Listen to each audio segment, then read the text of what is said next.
72-year-old Anthony Agunyo has been homeless for decades. He was born at Ayawaso, which used to be a farming community. He used to grow food crops such as cassava, corn, pepper, garden eggs, and okra until the farmlands were taken away from them for urban development. He lost his source of livelihood since then. He then relocated to Pokwase and ventured into menial jobs such as construction laborer, where he suffered an accident and never recovered from it. They broke all our houses. We don't have anything. We don't have money to go and build, have a land to build. My relatives, they are not here. They are all at Suhum Gojase. They were there. But they didn't come to me. And I'm also having no money to go there. He lives in this kiosk, donated to him by Thabita Ghana, a non-profit advocacy organization for the aged. It occupies this eroded space free of any charges until the landlord has need for it. He cannot afford paying for electricity, and so he only charges his phone at a neighbor's house, and for other electricity needs, he improvises. A box iron, torchlight, and radio, both of which require batteries. His co-tenants agreed that he neither pays for using the bathroom nor the toilet.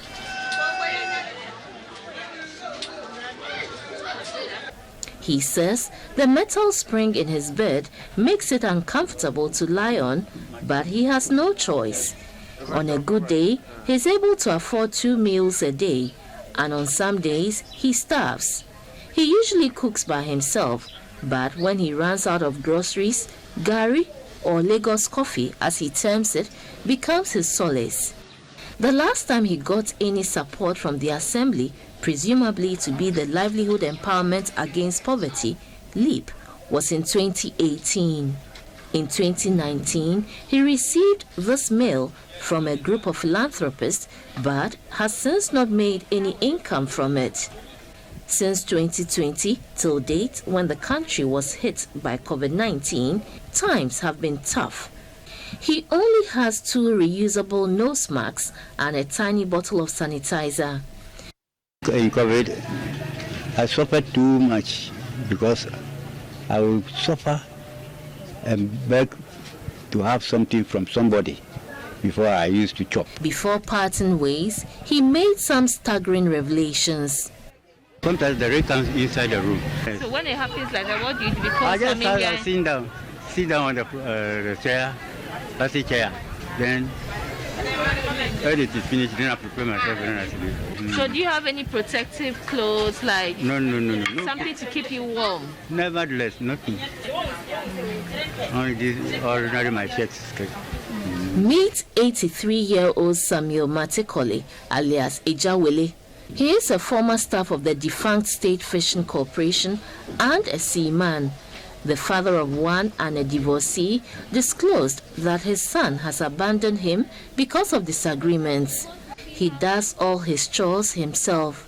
At the time of visit, he had prepared kontomire stew prior to visiting his farm. He tells us that a tract of his farmland was taken from him for urban development without compensation. He tells what is left of it as a means of exercising. The National Disaster Management Organization, through the Municipal Assembly, had distributed food stamps to the aged during the lockdown. Though the Livelihood Empowerment Against Poverty, LEAP, exists, these men and women in their golden years are yet to benefit. Thabita Ghana is an agency for the aged.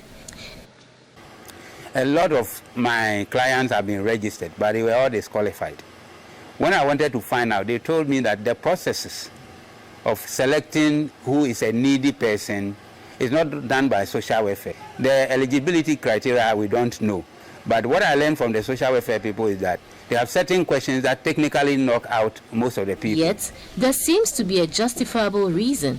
In this country, the older people don't have any benefit. Until you are 70, you don't benefit from health insurance. And the older people in Accra, most of them, especially those who live away from the sea, they used to be farmers. Now their farmlands are all gone.